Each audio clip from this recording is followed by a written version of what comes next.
In the beginning, there was darkness, and then, bang, giving birth to an endless expanding existence of time, space, and matter.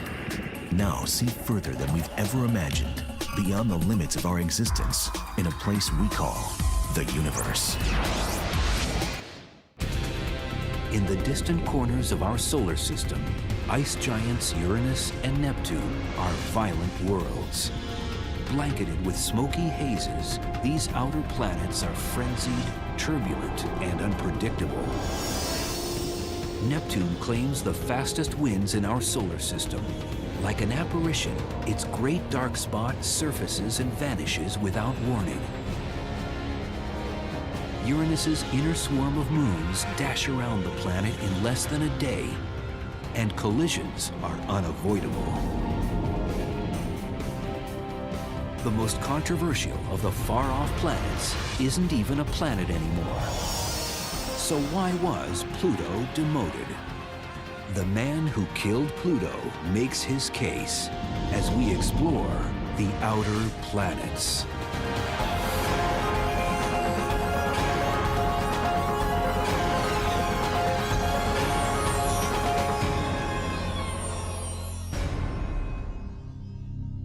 Meet the man who killed Pluto.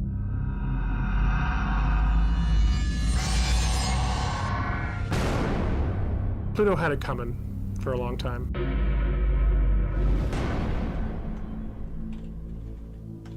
Caltech astronomer Mike Brown set in motion a chain of events that reduced the long-established number of planets in our solar system from 9 to just 8.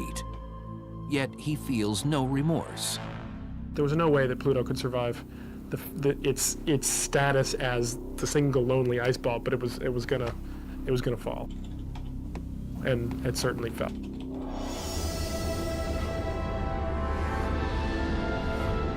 Among our planets, Pluto was long considered to be a bit different. Much smaller than the rest, it has the largest moon in proportion to its own size. It also has the most inclined and eccentric orbit. Its orbit is sort of shaped like an egg. Pluto's orbit causes it to get significantly closer to the sun and then further away from the sun. This cosmic needle in a haystack eluded planet hunters for decades. The eighth planet, Neptune, had been discovered in 1846, and astronomers at the turn of the century were convinced there was a ninth planet in the far reaches of our solar system.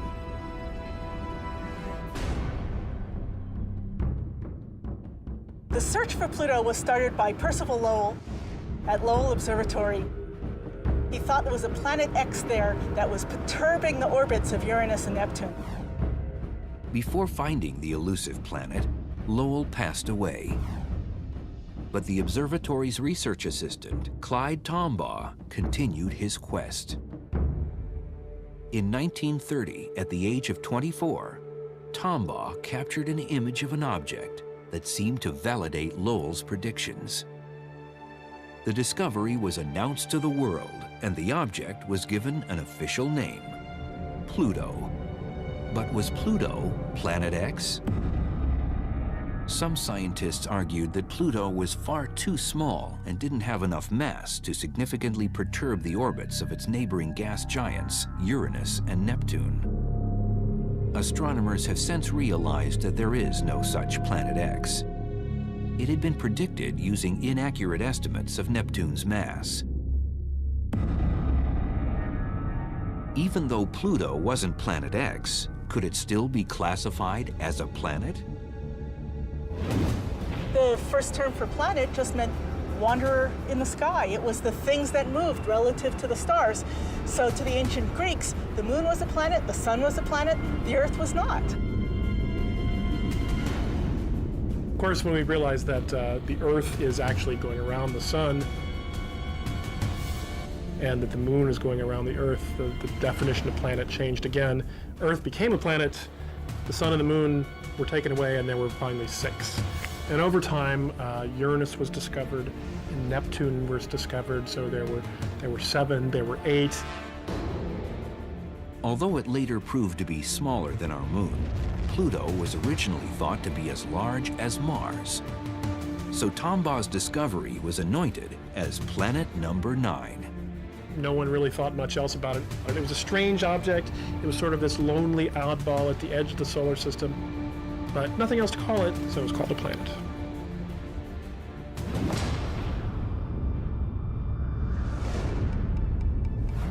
Because of its great distance from the Sun, Pluto takes its name from the Roman god of the underworld.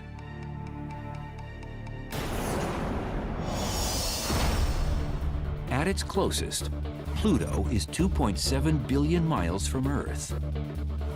Its diameter is 1,485 miles, half the width of the United States. It takes 248 Earth years for Pluto to orbit the Sun. And a day on the planet is equivalent to about 6.5 Earth days. A 150-pound Earthling would weigh only 10 pounds on Pluto.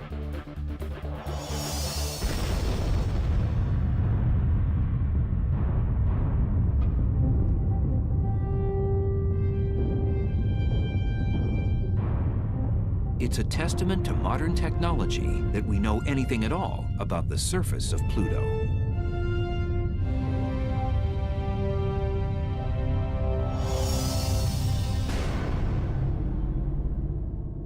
We can hardly see this thing.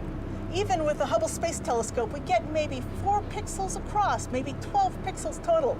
But even with that, we see that parts of Pluto are as dark as coal and parts of Pluto are as bright as snow. Even from afar, scientists can measure the composition of the planet. They believe that the bright areas of the surface are made up of 3 types of ice. Well, one is carbon monoxide, one is methane, which is the same as natural gas. And then the third is nitrogen, the same stuff that we have breathing here in our atmosphere. The dark areas are probably solid rock. The darker areas are almost certainly silicates of some sort. Silicates not unlike the rocks that we see here. That means there's silicon in them and there's oxygen in them.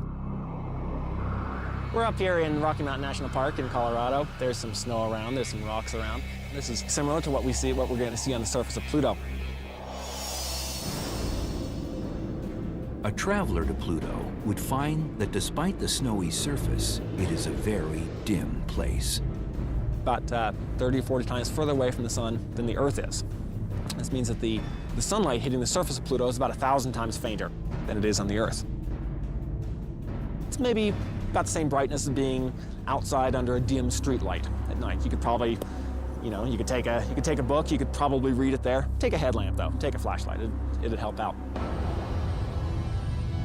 Its distance from the sun also makes Pluto one of the coldest places in the solar system, with a bone-chilling average temperature of -388 degrees Fahrenheit.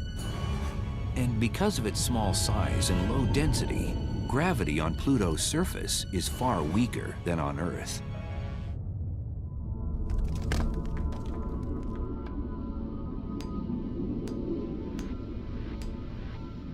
Now, some things are going to be a little easy to do on Pluto if you're really into rock climbing. I'm doing some vertical climbing here. Well, it's always exciting, but gravity is always the challenge. Pluto's gravity is roughly 1/15 of the Earth's. It's not like if you're standing on the surface, you would float away. Now, if you fell off that face when you were climbing up Pluto, you'd still want to have your rope there. You'd still accelerate down to the surface. So don't leave the rope at home.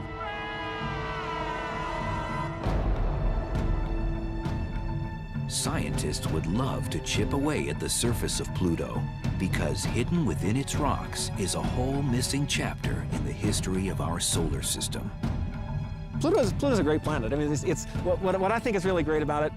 It's sort of the ultimate time machine in our solar system. It really shows us what the environment of the solar system was like 4.5 billion years ago when it's formed. The surface there is much more ancient than you're going to find almost anywhere else in the solar system.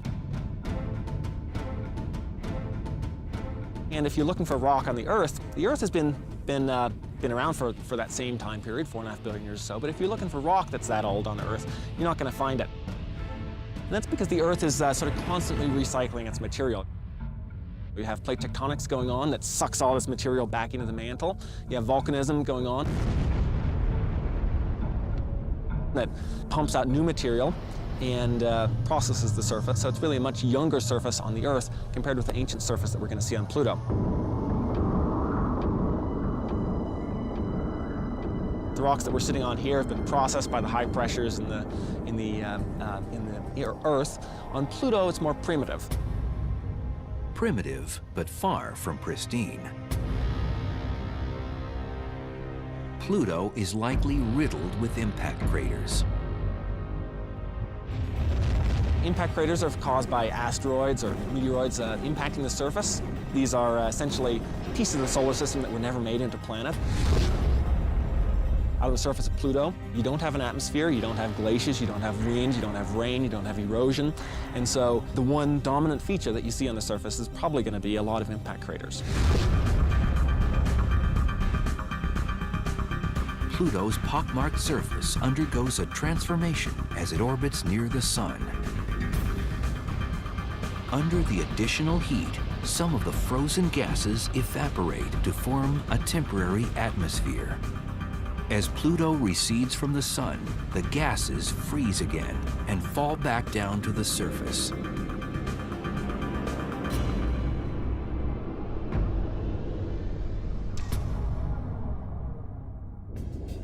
For more than 75 years, this far-out icy object staked its claim as our 9th planet.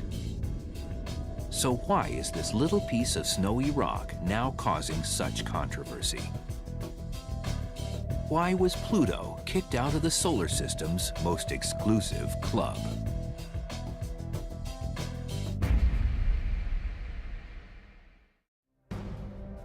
It's a quiet office at the Caltech campus in Pasadena, California. And it was from here that Pluto's demise as a planet began. But astronomer Mike Brown was never looking to destroy a planet. Equipped with Palomar Observatory's 48-inch telescope, he was seeking out Pluto-sized worlds at the far reaches of our solar system. And in 2005, he found one, an object bigger than Pluto, with its own moon, both orbiting the Sun. When I first found this thing that's bigger than Pluto, I was looking through the images that the telescope had taken just before, and I found it in the screen. And did a very quick calculation, realized it was bigger than Pluto. And the very first thing I did was picked up the phone and called my wife and told her I just found a planet. Indeed, if Pluto was a planet, and for more than 70 years it had been, then why wouldn't Brown's new world be considered a planet too? I thought it was the 10th planet. For a long time, that's how I described it. It was a planet, and so I definitely felt like I had found the 10th planet. It's 5% bigger than Pluto. It's probably made out of the same materials on the inside, rock on the inside, ice on the outside, and a little thin layer of frost on the very outside that sometimes puffs up into an atmosphere and sometimes doesn't. Very similar to Pluto in that way. It has a moon that goes around it once every 16, 17 days. Pluto has a moon also, so it's, in many ways, I like to think of it as almost as twins. This is just the twin that just ate a little bit more when it was a baby, got a little bigger. Brown considered naming his object Xena after TV's warrior princess, but eventually the name chosen was Eris, after the Greek goddess of discord. As it turned out, this name was entirely appropriate. The discovery kicked off a firestorm in the astronomical community.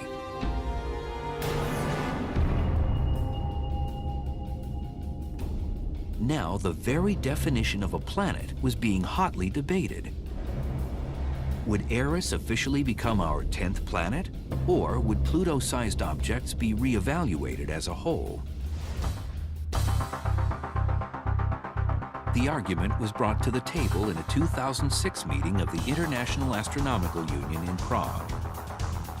a vote was taken and the term planet was defined scientifically for the first time. Those who are in favor of Resolution 6A, which introduces this new category of trans-Neptunian objects with Pluto as a prototype. The recommendation is that we consider Pluto and other similar trans-Neptunian objects to be in a special class. We didn't reconsider Pluto's status because we learned anything new about Pluto that made it less interesting. Instead, scientists say the issue was addressed because they learned about Eris and other large Kuiper Belt objects. The Kuiper Belt is a 3.5 billion mile wide region in the outer solar system near Pluto. It's home to hundreds of thousands of icy objects, the first of which was discovered in 1992.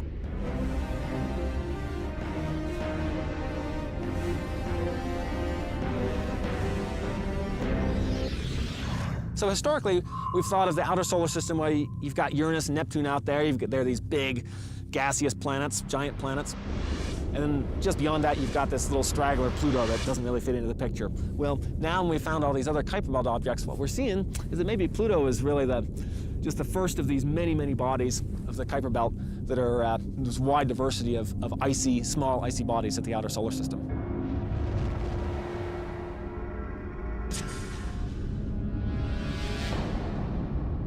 The result of the IAU vote stipulated that a planet is a spherical object that orbits the sun and clears out the neighborhood around its orbital path.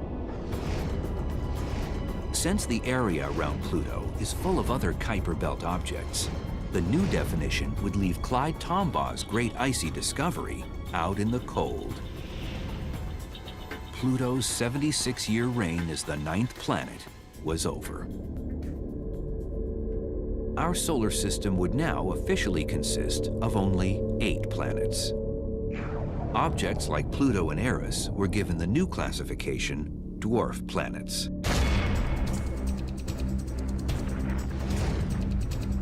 Dwarf planets possess the same characteristics as planets, but do not have a clear orbital path. Under the new definition, Ceres, the largest asteroid in our solar system, is also a dwarf planet. We have this new terminology because there's more things in the outer solar system than we used to think.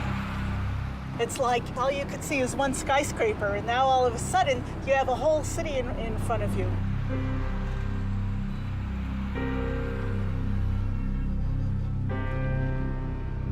We have a whole city full of objects in the outer solar system now. The IAU vote was meant to settle the debate on what constitutes a planet, but many scientists refuse to accept the outcome. There are astronomers who want it to be a planet still, and they just keep ripping those scabs off whenever possible, and they want to keep it fresh. I believe Pluto is a planet. And I don't think the question of whether or not Pluto is a planet is really that important. Fundamentally, it's not a scientific question, it's a question of names. But in a way, in an odd way, it's become one of the highly visible subjects of planetary science. People always ask whether Pluto is a planet or not. There's not one easy dividing line. There's not where you move from being a planet over here to being a planet over here to being not a planet over here, just like there's no real dividing line between a stone and a pebble. It's really more of a sociological question. It's a question of definitions of words rather than a question of science.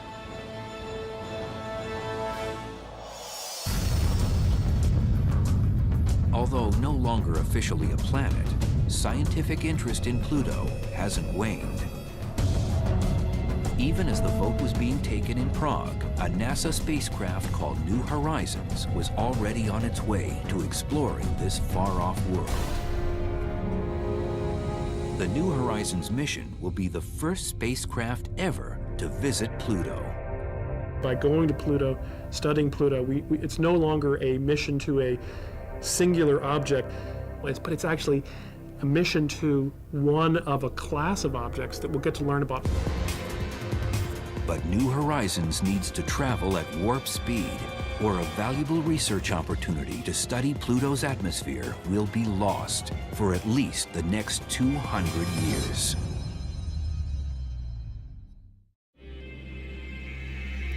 The New Horizons spacecraft is headed for a rendezvous with Pluto. We have confirmation of spacecraft separation. But scientists are trying to beat the clock. Because as Pluto recedes from the sun, its 62-year-long winter is coming. And when winter comes to Pluto, the dwarf planet's atmosphere will freeze and fall to the ground. If it collapses too much, it might just be a lot less interesting. You might not have as interesting chemistry. And we want to know what the temperature and the composition and the structure and the winds on the atmosphere. To get there in time, New Horizons is blazing through the solar system at more than 45,000 miles an hour. That's 12 miles a second. At that speed, a trip from Los Angeles to New York would take about 3.5 minutes. So this is the fastest spacecraft that was ever launched from the Earth. In fact, it took about 6 hours to get out to the 250,000 miles to make it out to the moon. You can compare that to the couple of days that it took the Apollo astronauts to get out that same distance. New Horizons would pass by Jupiter in just 13 months. But the outer solar system is so big that it's going to take us another 8 years to get to Pluto. Even with its unprecedented speed, New Horizons won't reach Pluto until July of 2015. Pluto's just a big mystery. It's exciting to me that there's a spacecraft on its way there, and that in a few years we'll, this sort of blank slate of a world will be richly filled in with pictures and detailed data. About 4 billion miles from Pluto, Uranus is a mesmerizing blue marble. And it's really strikingly beautiful and different from the other planets. It's a giant blue, pale blue, fuzzy ball sitting there in space against the darkness of space. And it's just that striking blue color and the almost pure featurelessness of it. It seems unreal. It looks as though it was sort of created by some movie special effects person. Because how could you have a planet that large and that perfect and just this giant featureless blue? Uranus is 1.6 billion miles from Earth. It has a diameter of nearly 32,000 miles, 4 times Earth's diameter. It takes 84 Earth years for Uranus to orbit the Sun. 1 day on Uranus is a little over 17 hours. If you weigh 150 pounds on Earth, you would weigh 133 pounds on Uranus. Named after the Greek god of the sky, Uranus has the most off-kilter axis of any planet in the solar system. At an angle of 98 degrees, the planet is actually spinning on its side. What that means is that at one time of the year, only one hemisphere is pointing towards the sun. The other hemisphere is complete darkness. The time for Uranus to orbit the sun is about 84 years, which means that for half of that time of 40 years, one hemisphere is in sunlight and the other hemisphere is in dark. It's like the Arctic Circle on Earth, except for it's the whole planet. That tilt is so extreme that in a sense, the whole northern hemisphere is the Arctic, and the whole southern hemisphere is the Antarctic. Uranus owes its cool bluish-green color to methane. The methane absorbs red and orange wavelengths from sunlight, but reflects blue and green. And its soft appearance is due to something that's familiar to anyone who lives in a big city: smog. In Southern California, we're used to smog, which is photochemically produced haze material, which gives this hazy appearance in the atmosphere. This is similar to the atmospheres of the 4 gas giants. In the outer planets, there's methane, which is natural gas. Sunlight converts it to complex particles as well, which forms a haze, which is the reason the planets don't have a very sharp, but have a fuzzy look to them. Scientists speculate that Uranus and its celestial neighbor Neptune formed the same way. As the early protoplanetary disk of gas and dust in our solar system settled, Jupiter and Saturn gathered up the most material and became the largest of the gas giants. As Jupiter and Saturn's orbits grew, they destabilized the planetary system as a whole. Dynamic interactions pushed Uranus and Neptune outward to the edge of the solar system at an accelerated rate, where they feasted on icy objects. They have a lot of that initial gas, but they also gathered a lot of icy material and some rocky material in their formation. So consequently, although they have this surrounding envelope of hydrogen and helium gas and some methane, some nitrogen, some other stuff, they also have a lot of icy material in the inside. These icy interiors have led some to call Uranus and Neptune the ice giants. But it's incorrect to imagine them as balls of solid ice that an astronaut could walk across. Well, if we dropped an astronaut or a probe towards the center of Uranus or Neptune, well, first of all, they'd be in a lot of trouble. There's really no solid surface that they could stand on. There may be a small rocky core at the center of these planets, but the pressure that they would be experiencing from the atmosphere overhead and this liquidy, icy region would crush them. It would be millions of times the pressure that we have from our own atmosphere, for example. So they would be flattened well before they ever reach the solid surface.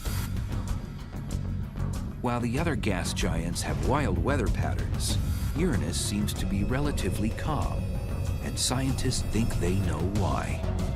Uranus is unique among the gas giant planets in that it is the only one that doesn't have an internal heating source. Jupiter, Saturn, and Neptune all have heat coming from deep within the planet, and that helps drive the circulation, and explains why we see a lot of the banded structure that we do on those other three planets. Uranus doesn't have this internal heating source. Uranus has another claim to fame, the way in which it was discovered by astronomer William Herschel in 1781. At the time, the only known planets were the 6 visible to the naked eye from Earth. But Herschel first laid eyes on Uranus through a telescope. Herschel was an amateur astronomer, professional musician, and an optician, so he had the knowledge and ability to generate the best telescopes in the world at the time. The discovery of Uranus was incredibly significant in the history of humanity because it was the first planet discovered by telescope, the first planet that the ancients didn't know about. In 1977, NASA's Kuiper Airborne Observatory made another exciting discovery when astronomers aimed their telescope at Uranus.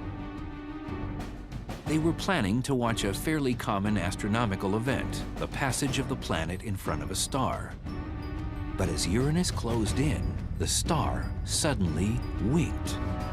In fact, it seemed to flicker on and off 5 times as it neared the planet, and then several more times as it emerged on the other side. What was the cause of this strange phenomenon? The flickering star was actually passing behind 5 planetary rings, features that had only previously been seen on Saturn. Subsequent observations from the ground, and then the Voyager spacecraft, confirmed the ring's existence. And observations made in 2005 from the Hubble Space Telescope found a second set of rings orbiting almost twice as far away from the planet as the previously known rings. Unlike Saturn's thick icy rings, Uranus's are dim and thin, comprised of dark, rocky dust. Some of Uranus's dusty rings were likely formed by the impact of a meteor or a comet with one of the planet's 27 moons. The inner rings could be the result of collisions between the moons themselves, especially the 13 that orbit in the planet's kinetic inner swarm. There are a lot of inner moons around Uranus, moons that are very small and close to the planet. They tend to have very fast orbits on the order of maybe a day. other moons zip around Uranus in just 12 hours. By comparison, our moon circles a planet 4 times as small and takes 28 days to do it.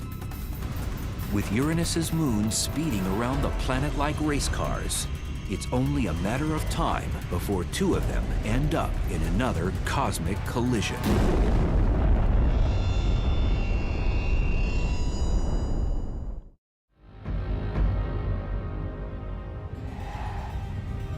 Circling the planet Uranus is a swirling system of moons.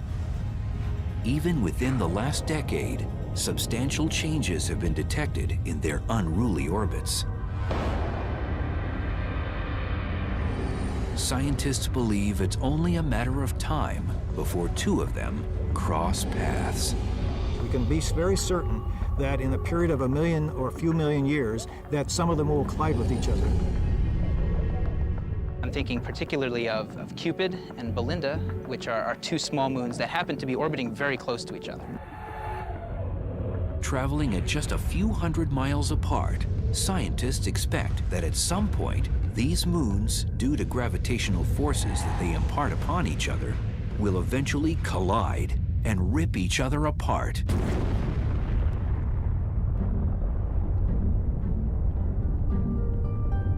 It will be a bad day for the moons, but a welcome event for the planet's ring system. The debris that's released from that can potentially generate a new ring around Uranus.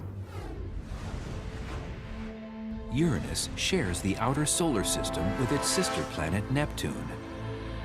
A gleaming sapphire some 3 billion miles away from the Sun. With the demotion of Pluto, Neptune is now our outermost planet. Neptune takes its name from the Roman god of the seas.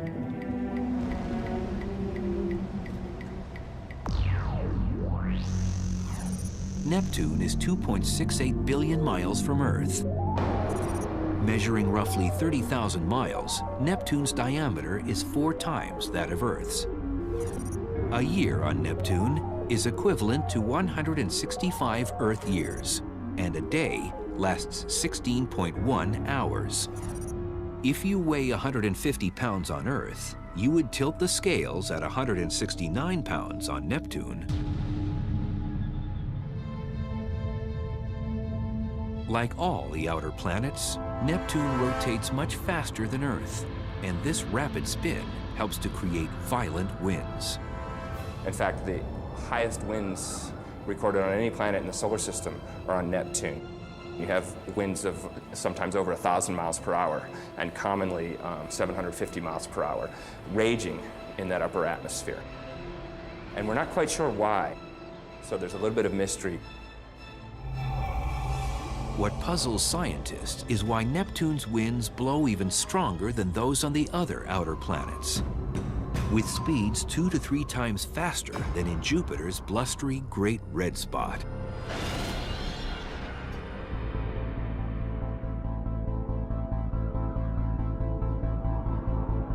JPL researcher Michael Mishna studies what drives weather on other planets. He's intrigued by Neptune's mysteriously strong winds. If we were to put one of these windmills up on Neptune, depending on the altitude that we put it, we would either see motion similar to what we see now, or if we were to place it at the altitudes in which the winds are going 1,000 miles an hour, we actually might not see very much motion at all. And that's because the atmosphere is so thin that there's just not enough oomph and not enough force from that wind to actually turn the propellers of the turbine. So you might not actually see any motion at all. On Earth, we see high pressure and low pressure systems if we look at weather maps, and the same to an extent can be seen on the outer planets. We can't exactly identify a big H in this location or a big L in this location. But there are generally regions that are warmer and have higher pressure than other areas which are colder and may have lower pressure, and that generates the winds that blow from high to low. A key factor in the creation of wind is an energy source to heat the air. On Earth, the sun provides this energy. But the windswept planet Neptune is 30 times farther from the sun than Earth. and it gets only about 1/900th as much solar energy. It's simply not enough to power Neptune's colossal winds. Scientists believe that Neptune gets its additional power from within.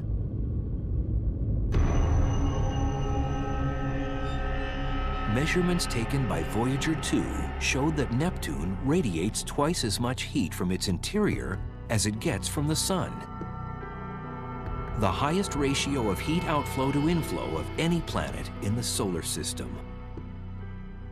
Neptune has a relatively large amount of internal heating, which is coming from radioactive decay of materials inside and other chemical processes that are occurring, and that releases a lot of heat from the inside. Just why the interior of Neptune generates so much heat remains a mystery. It's led some to speculate that the planet is still in the process of forming, and the infalling gases are releasing heat as they are compacted by gravity.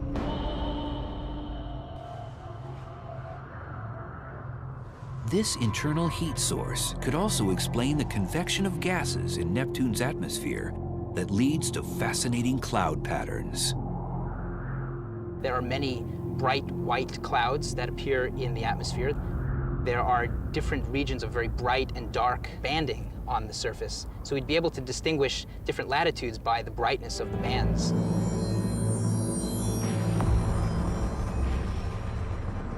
Scientists believe that the banding patterns have something to do with Neptune's cloud composition. These are probably made of methane, and they move very fast around the planet as well. Neptune's wind movement is unlike anything we are accustomed to. These are giant storm systems that would dwarf anything that we see on Earth. In 1989, Voyager 2 snapped a photograph that shocked the mission scientists. Neptune had a huge storm, a great dark spot in its southern hemisphere. Stretching 8,000 miles wide, large enough for our Earth to fit in the center, the storm resembled Jupiter's infamous Great Red Spot. The Great Red Spot is a huge anticyclone, which is fed by many smaller storms that keeps it alive, if you like. Otherwise, it would dissipate and disappear. In the case of the Great Dark Spot, we believe it's more of an instability in the atmosphere, which rocks back and forth because of the flows in that very fast atmosphere. Just 5 years after the spot was first discovered, scientists were in for another surprise. The Hubble Space Telescope turned its eye toward Neptune, only to see that the largest storm on the planet was gone.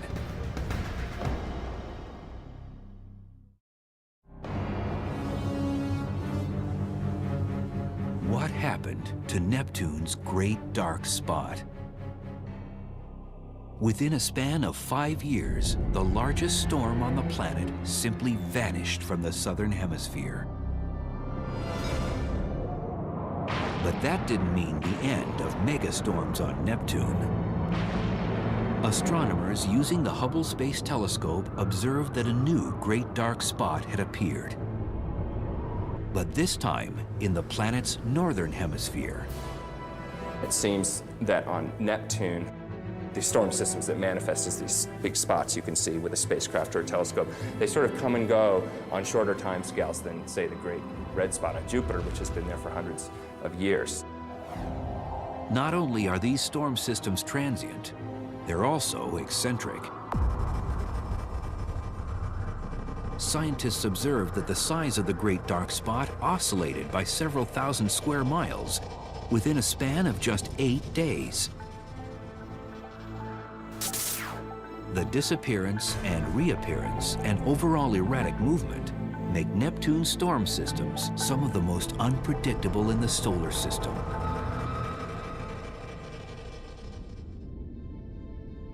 Similar to its outer planet neighbors, Neptune has a complex system of moons. 13 have been discovered so far.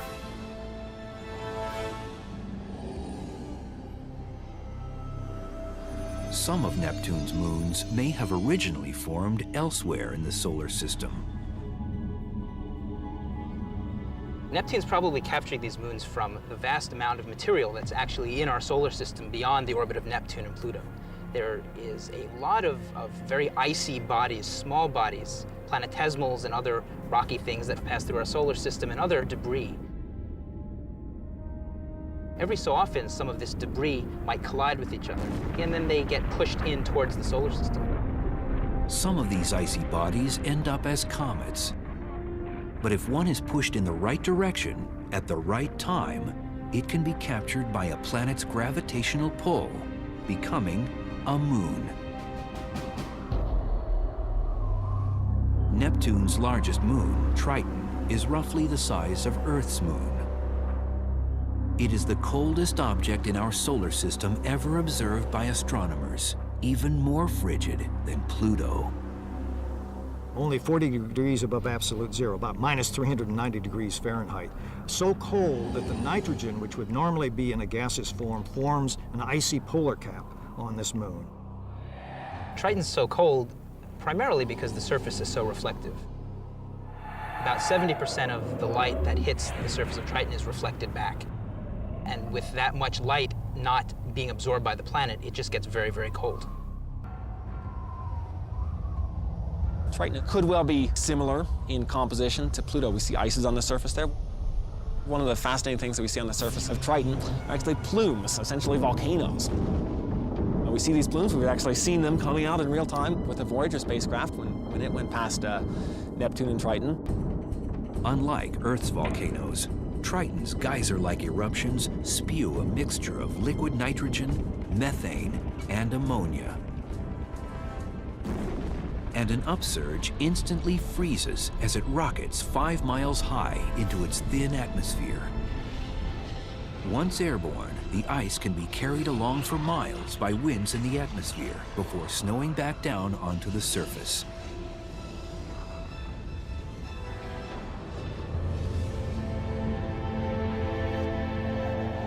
Geological activity on Triton makes scientists wonder if there's water, perhaps being heated under Triton's icy exterior. And as the theory goes, where there's water, life could be present. If that's the case, Neptune's largest moon could be home to one of the biggest discoveries of all time.